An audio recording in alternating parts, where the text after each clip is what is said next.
Dear viewers, you are warmly welcome in this lecture.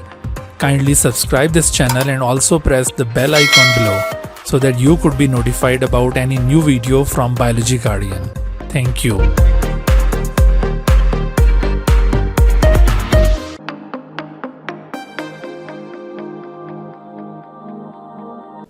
बिस्मिल्लाहिर्रहमानिर्रहीम। Chapter number 5 एसेलुलर life के सिलसिले का आज लेक्चर नंबर 4 हम स्टार्ट कर रहे हैं। आज के लेक्चर में हम बात करेंगे बैक्टीरियोफेजेस क्या होते हैं, उनकी बॉडी में कौन कौन से पार्ट्स हैं और वो किस तरह से अपने होस्ट को पहचानते हैं। यानी आज के लेक्चर में हम बैक्टीरियोफेज का स्ट्रक्चर डिस्कस करेंगे और इसके अगले लेक्चर में फिर आपको life cycle of bacteriophage explain की जाएगी, जिसमें आप देखेंगे कि बैक्टीरियोफेज की ज़िंदगी कौन कौन से वाक़यात पर मुश्तमिल है। तो आइए देखते हैं structure of bacteriophage. Bacteriophages are actually bacteria eating viruses. इनको बैक्टीरिया ईटिंग वायरसेस कहा जाता है। बैक्टीरिया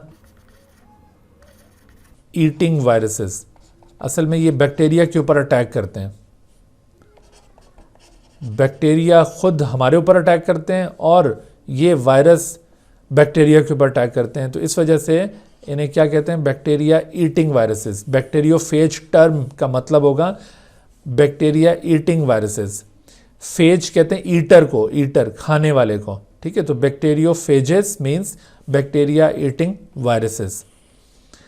बैक्टीरियोफेजेस ये बुनियादी तौर पर टैडपोल शेप शो करते हैं। इनका स्ट्रक्चर टैडपोल शेप होगा।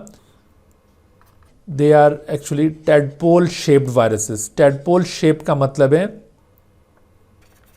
कि इनमें हेड और टेल दो चीजें मौजूद होंगी। They are actually tadpole shaped viruses. ये आप इनका स्ट्रक्चर देख रहे हैं। इसमें आपको हेड पॉलीहेड्रल इन शेप नजर आ रहा है।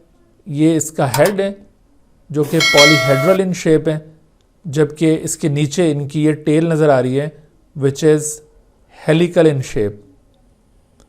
Both head and tail further consist of several parts. Head के अंदर दो चीज़ें आपको मिलेंगी। हेड में एक तो पार्ट इसका कैप्सिड है जो सराउंड कर रहा है हेड को, और इसी हेड के अंदर ही इसका दूसरा कंपोनेंट भी आपको मिलेगा, and the second component is actually its genome। और इसका ये जीनोम दरअसल डीएनए पर मुश्तमिल है। तो इसके अंदर हेड में दो चीज़ें इंक्लूड हो जाती हैं, एक कैप्सिड और दूसरा जीनोम। कैप्सिड आप देख रहे हैं जैसे ये इसका आउटर कोट है, लेकिन जीनोम इसके अंदर इनक्लोज्ड है। तो ये दोनों चीज़ें हेड के अंदर मौजूद हैं। उसके बाद फिर आप देखिए कि इसका जो कैप्सिड है, कैप्सिड पॉलीहेड्रल इन शेप है, और ये वो जो टिपिकल आपको बताया था आइकोसाहेड्रल कैप्सिड होगा, तो आइकोसाहेड्रल कैप्सिड है ये। 20 फेसेस इसके इस कैप्सिड में नजर आएंगे, जैसे ये 1 2 3 4 5 6 7 8 9 10 और इसी तरह से 10 दूसरी तरफ। तो ये एक टिपिकल आइकोसाहेड्रल शेप कैप्सिड है। ये आइकोसाहेड्रल शेप्ड। आइकोसाहेड्रल कैसी पॉलीहेड्रल शेप होती है, विच कंसिस्ट ऑफ 20 फेसेस। तो 20 हेड्स या 20 फेसेस पर मुश्तमिल इस पॉलीहेड्रल शेप को आइकोसाहेड्रल कहेंगे। HIV का ये हेड जिस कैप्सिड पर मुश्तमिल है वो दरअसल आइकोसाहेड्रल है। उसके बाद जो इससे नीचे इसका टेल पोर्शन है, टेल, तो tail portion consist of several things. उसमें सबसे पहले आ जाएगा नेक। नेक भी इसकी टेल का पार्ट है। नेक के बाद फिर टेल में शीथ आपको नजर आएगी, टेल शीथ। टेल शीथ का मतलब है कि एक कॉन्ट्रैक्टाइल पोर्शन होता है इसकी टेल के अंदर, जो कि नेक से नीचे आपको नजर आ रहा है। This is called tail sheath. जैसे आपको ये टेल शीथ यहाँ पर ऐसे नजर आ रही है, और आप देख रहे हैं कि टेल शीथ के अंदर there is a tube like structure. This tube like structure within the tail sheath is called tail core. ये टेल कोर कहलाती है।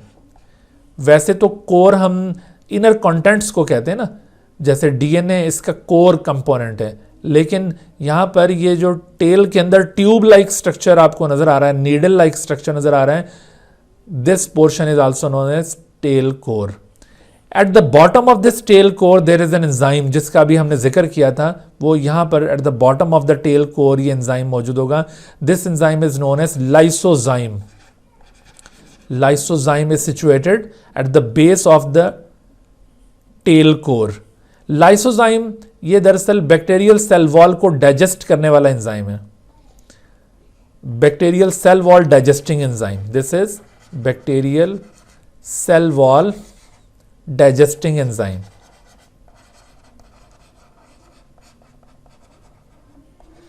दरअसल जब ये वायरसेस बैक्टीरिया पर अटैक करते हैं ना, बैक्टीरियल सरफेस पर जैसे ही ये वायरस लैंड करेगा तो सबसे पहले ये अपना लाइसोजाइम वहां पर रिलीज कर देगा, और लाइसोजाइम बैक्टीरियल सरफेस के ऊपर, जहां पर ये बैक्टीरियोफेज ने इस तरह से लैंड किया होगा, तो वहां पर ये लाइसोजाइम बैक्टीरियल सेल वॉल को पंक्चर कर देगा, उसको डाइजेस्ट कर देगा, वहां पे सुराख बना देगा, ताकि उसके ज़रिए वायरस अपना जीनोम बैक्टीरिया के अंदर इंजेक्ट कर सके।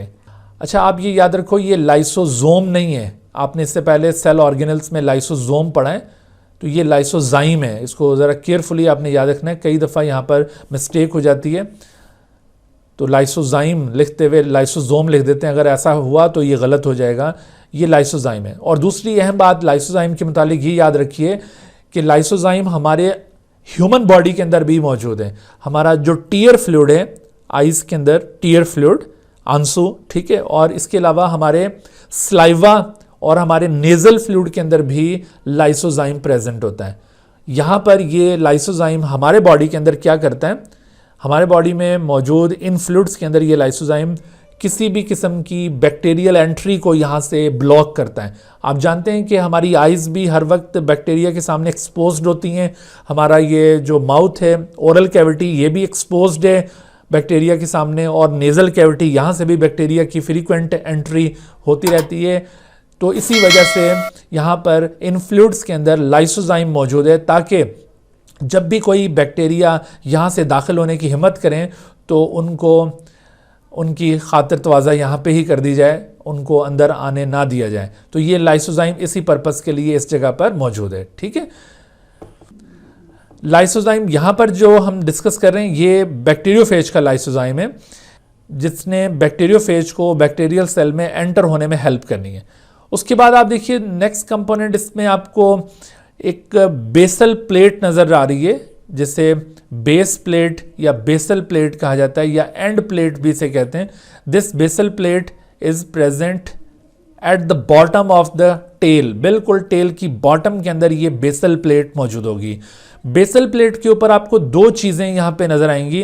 बेसल प्लेट में एक तो आपको टेल पिन्स दिखाई दे रही हैं, these tail pins are actually spikes, जिसका आपको वायरल स्ट्रक्चर में भी जिक्र किया था। स्पाइक्स ये स्पेसिफिक स्ट्रक्चर्स होते हैं जिनसे वायरस अपने होस्ट को रिकग्नाइज करता है। तो बैक्टीरियोफेज के ये स्पाइक्स टेल पिन्स की फॉर्म में इस एंड प्लेट या बेसल प्लेट के बॉटम पर मौजूद होते हैं। इनकी मदद से ये बैक्टीरियल सरफेस को रिकग्नाइज करेगा कि यहाँ पर इसने अटैक करना है। दरअसल बैक्टीरिया की सरफेस के ऊपर भी पर्टिकुलर रिसेप्टर्स होते हैं जो स्पाइक्स के साथ इंटरेक्ट करते हैं, और इस तरह से बैक्टीरियोफेज अपने होस्ट को रिकग्नाइज करके वहां पर अटैक करता है। इसके अलावा आपको एंड प्लेट या बेसल प्लेट पर एक और कंपोनेंट नजर आ रहा है, जिसे टेल फाइबर्स का नाम दिया गया। तो टेल फाइबर्स ये दरअसल इसको लैंड करने में हेल्प करेंगे।